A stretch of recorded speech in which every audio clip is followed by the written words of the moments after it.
On the morning of October 11th, 2025, Hollywood woke up to the kind of headline no one ever truly believes until it's too late.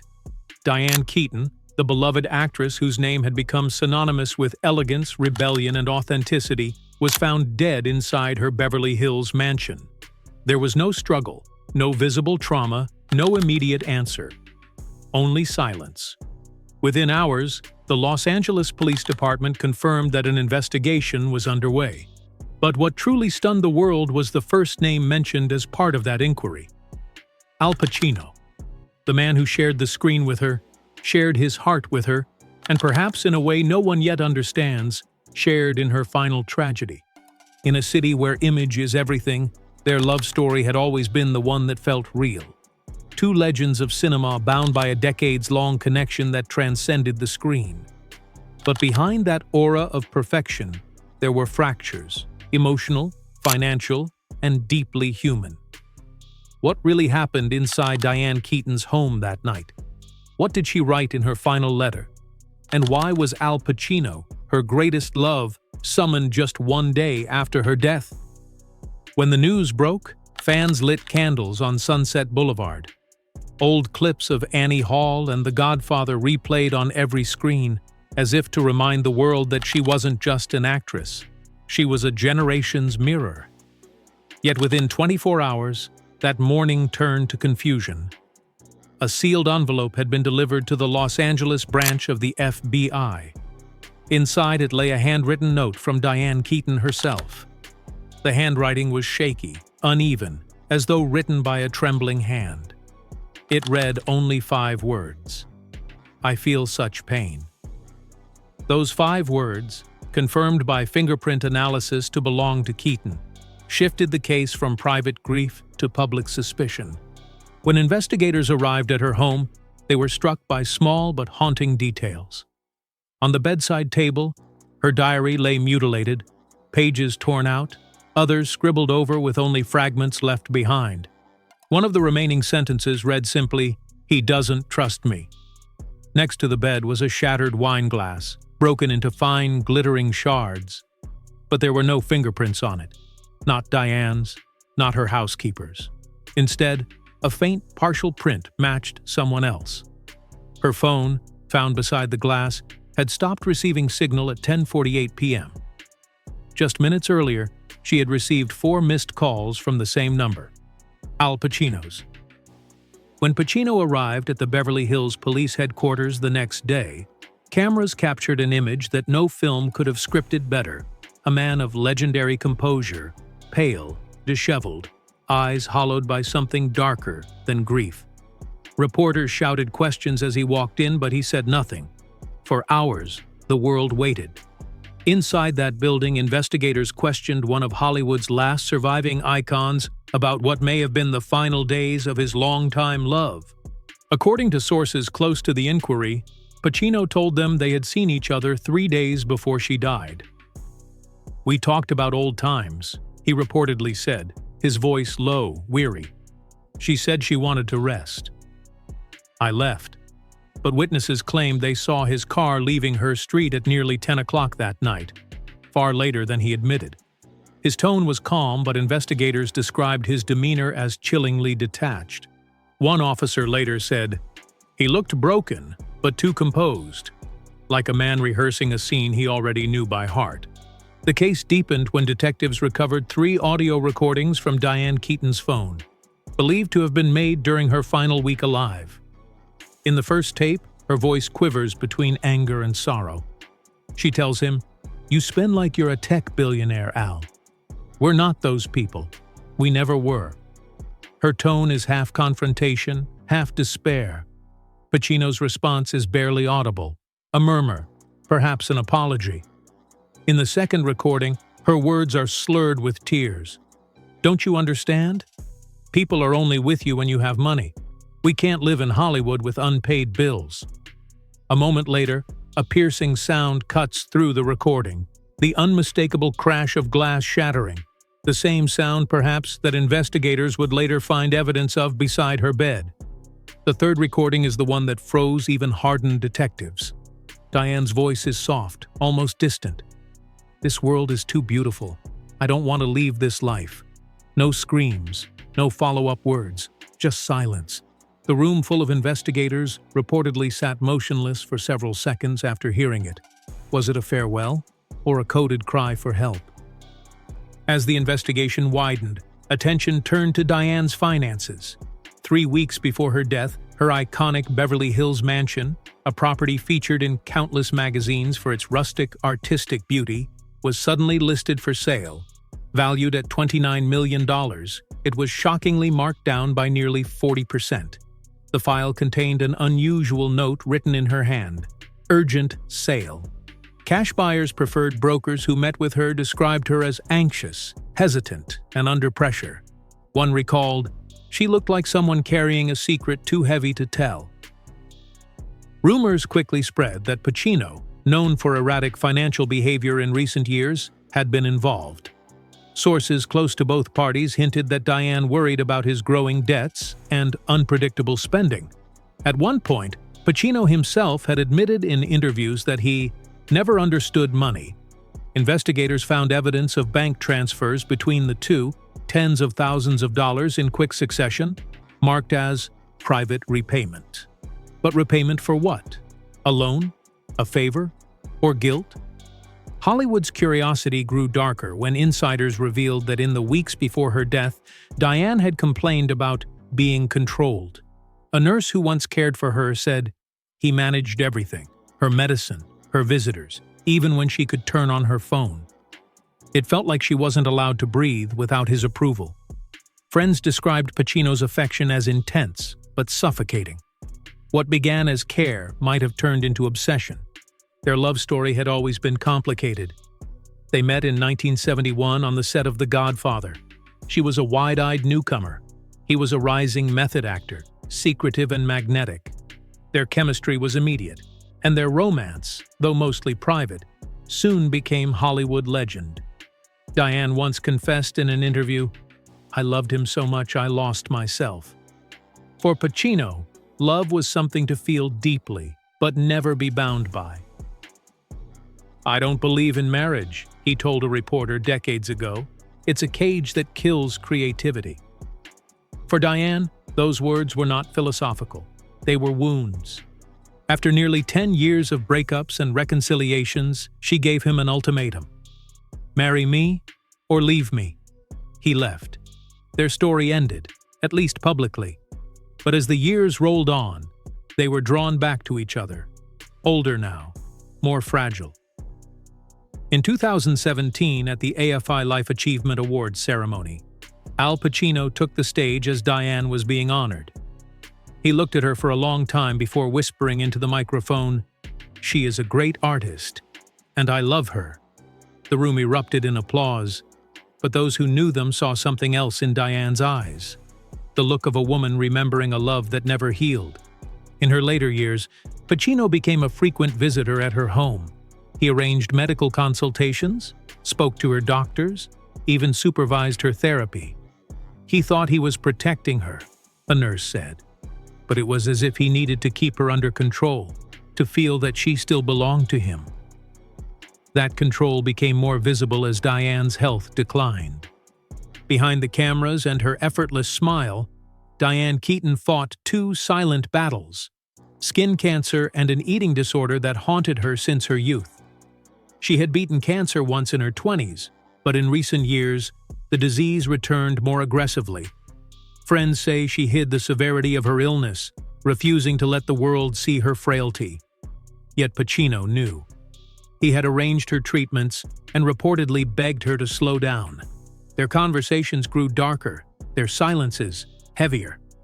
As news of Pacino's newborn son made headlines in mid-2023, something inside Diane reportedly broke. She had always accepted his aversion to family life, his claim that he wasn't meant for marriage or fatherhood. But now, at 85, Pacino had become a father again, with someone else. Diane's friend said she wept quietly for days. "He used to say marriage was a prison," she told one confidant. "So what was I to him? A mistake? A rehearsal?" In the weeks that followed, her condition deteriorated rapidly. She stopped walking her dogs, stopped posting on Instagram, stopped answering calls. Her housekeepers said she spent hours sitting before her piano, staring at old photographs. She often whispered to herself, "It's time." When she died, her family insisted it was natural causes. Her illness had taken its toll. But the investigation refused to close. There were too many details that didn't fit, too many whispers left unaddressed. After 8 hours in police custody, Al Pacino emerged into the daylight. Reporters surrounded him like vultures, microphones thrust into his face. But he said nothing. His face was ashen, his eyes red, his voice trembling when he finally whispered, "I lost her long before she left this world." Then he got into his car and sat motionless for 10 long minutes before quietly saying to his driver, "I don't know where to go." That night, he returned to his own Beverly Hills villa, the same home where he and Diane once dined in the 1980s. Neighbors saw him standing outside for nearly half an hour, unmoving, before finally going in. Inside, he poured a glass of whiskey, lit a cigarette, and took out an old photograph from The Godfather set. Him and Diane laughing between takes. Later that night, faint piano notes drifted through the quiet street, a haunting melody he used to play with her. "He plays it when he misses her," one of his old crew members said. "That's how we know he's thinking of her."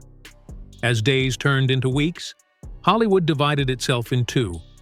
Half of the industry defended Pacino, calling him a broken old man haunted by love and loss. "He would never hurt Diane," said one of his co-stars. "He adored her." Others weren't so forgiving. Younger actors and industry insiders began speaking of emotional imbalance, of a generation where powerful men shaped the lives of women they claimed to love. "It's not about murder," one actress said. "It's about control, about how someone can live in another person's shadow for 50 years. The debate grew louder. Was Diane Keaton's death a tragic culmination of illness, heartbreak, and age, or something more sinister? Could emotional domination leave scars deeper than any crime scene? Pacino remained silent. He canceled all public appearances, withdrew from filming, and ignored interview requests. His representative released a single line: "Mr. Pacino is grieving and will not be making any comments." Yet tabloids published a photo taken outside Diane's mansion days later, a small handwritten note left among white flowers. It read, "She was the light of my life." Even as investigators continued their work, the FBI refused to release details about the letter or the fingerprints found on the wine glass. Months later, when a journalist pressed for an update, the official response was curt: "The investigation remains active." But sources whispered that behind closed doors, authorities were divided, half seeing a case of emotional dependency turned toxic, others recognizing the simple, devastating reality of two souls destroyed by time. Through all the noise, one truth remained unshakable. Diane Keaton's legacy was larger than the tragedy that claimed her. She was never the kind of actress Hollywood could replicate. She wore suits on red carpets when others wore silk gowns. She smiled with her teeth when magazines begged her to pout. She aged on screen without apology, showing women that wrinkles were not a curse, but a chronicle. She said once, "I don't dress to get noticed. I dress to feel free," and that freedom wasn't just fashion. It was her entire philosophy. She lived as she acted, fully, fearlessly, and imperfectly. Diane Keaton didn't try to fit into Hollywood's box. She burned it down. She made clumsy, beautiful, eccentric, fashionable, aging heroic. And through every heartbreak, every rejection, every rumor, she remained herself, a rare thing in a town built on imitation. Now, in her absence, Hollywood feels different, quieter, dimmer. The FBI has yet to close the file, but perhaps closure isn't what this story needs, because sometimes the truth doesn't fit neatly into a report. Sometimes it lingers, like a song only two people remember. Somewhere tonight, Al Pacino sits alone in his study, the same photograph of Diane still on his desk. The city outside hums, the lights flicker, but inside that room, time stands still. He lifts his head, eyes glistening, and whispers the words no one else will ever hear. I loved her, but I never understood her. And maybe that's the real tragedy. Not a crime, not a mystery, but the eternal blindness of love. Hollywood will keep speculating, headlines will fade, the world will move on. But for those who knew her, Diane Keaton will forever be more than a case file or a conspiracy. She will remain the woman who taught millions how to live with courage, laugh with imperfection, and love without a script. Yet somewhere, hidden beneath the glimmer of the city that made her, lies the shadow of that mansion on a quiet Beverly Hills street. The one where the lights still flicker at night, where a piano note sometimes escapes through the open window. And if you listen closely, maybe, just maybe, you can still hear her laughter echo through the halls, a haunting reminder that even in death, some stars never truly fade. Because in Hollywood, light doesn't always reveal the truth. Sometimes, it's what hides it best. In the months following Diane Keaton's death, the silence surrounding Al Pacino became its own kind of statement. His estate, once alive with visitors and assistants, now stood eerily empty. His children, estranged but concerned, visited rarely, leaving quietly before the press could notice. Reporters camped outside the gates day and night, hoping for a glimpse of the man the world once adored. They didn't see an actor anymore.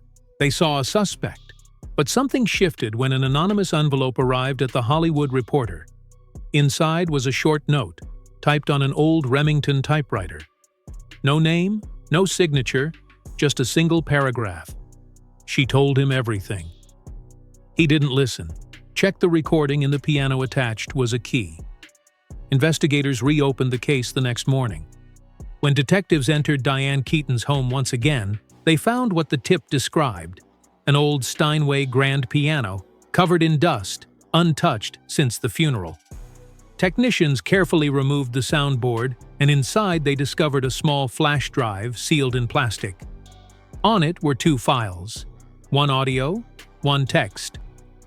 The text file was dated October 10, 2025, less than 24 hours before her death. The document was titled Final Performance. It wasn't a suicide note. It was a confession, but not of guilt, of exhaustion. In the file, Diane wrote, "I spent my whole life pretending to be strong. But strength can also be a mask. I wanted peace. Al doesn't understand peace. He understands passion. I was always his mirror, not his partner. When he looked at me, he saw himself." The audio file was even more unsettling. It began with the faint hum of the piano, a slow, sorrowful melody.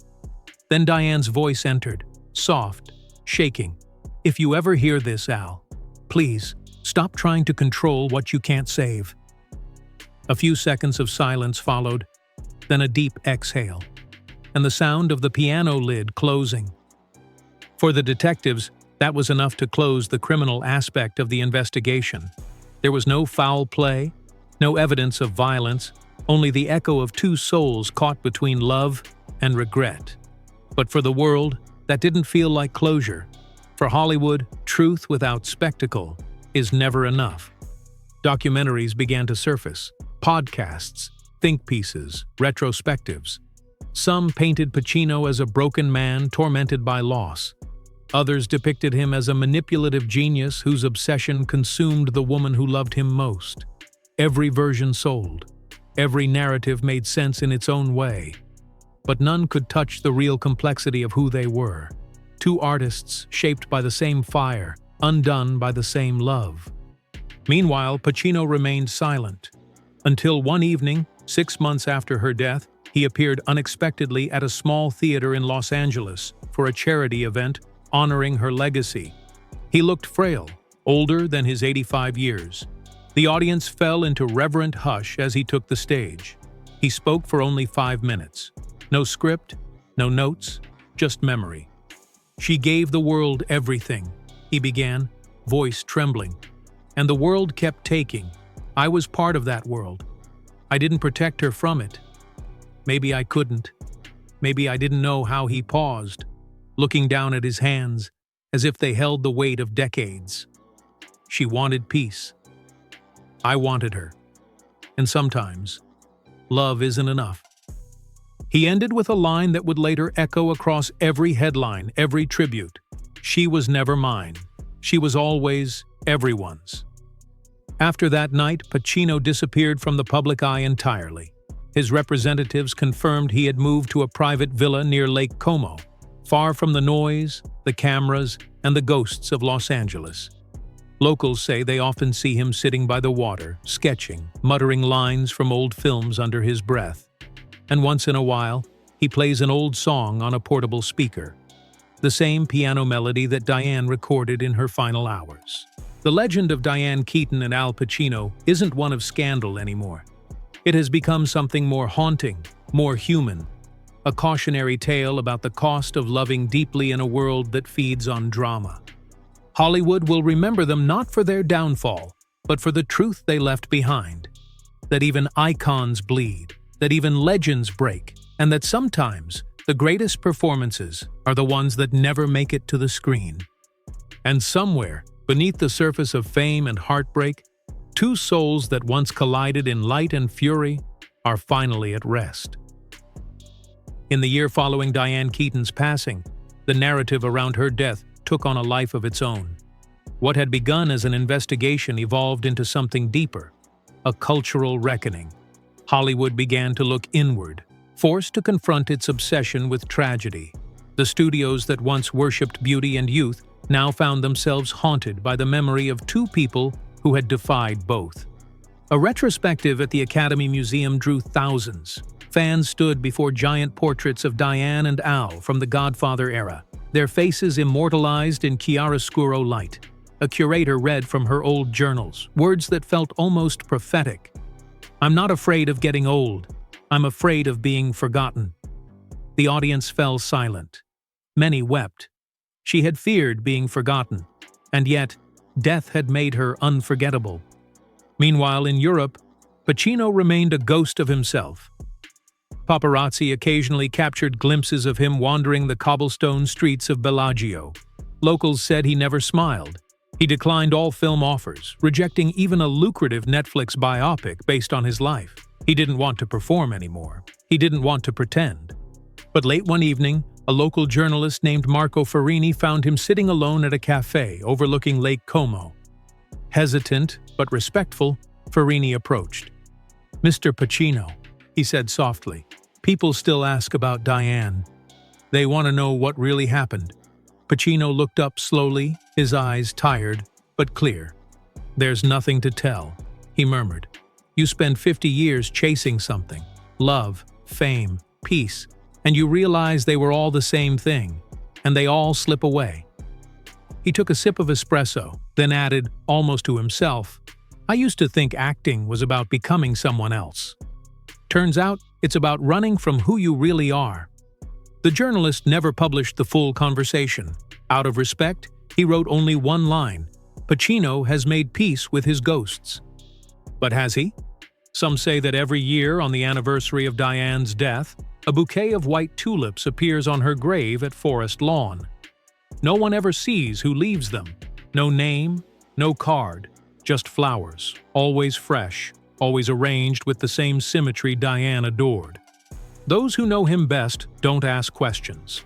They already know the answer. In the end, what remained between Al Pacino and Diane Keaton wasn't scandal. It was silence. The kind of silence only love can leave behind. It's in that silence that their story continues to echo. In every rewatch of Annie Hall, every midnight screening of The Godfather, every fragile pause when art and reality collide. Diane once said in an interview, "We make movies to remember what it felt like to be alive." Maybe that's why their story endures, because through film, they're both still alive. The real never really ends. And so, as the years pass, their names will continue to dance through cinema's history, not as suspects or victims, but as symbols of something far rarer. Two imperfect souls who dared to live and love beyond the screen, and in doing so, became eternal. In the fading light of Lake Como, As the sun sinks beneath the water's edge, an old man in a worn coat hums softly to himself, a tune only one woman ever knew, a piano melody, Diane's melody. And for a moment, perhaps, she's there again,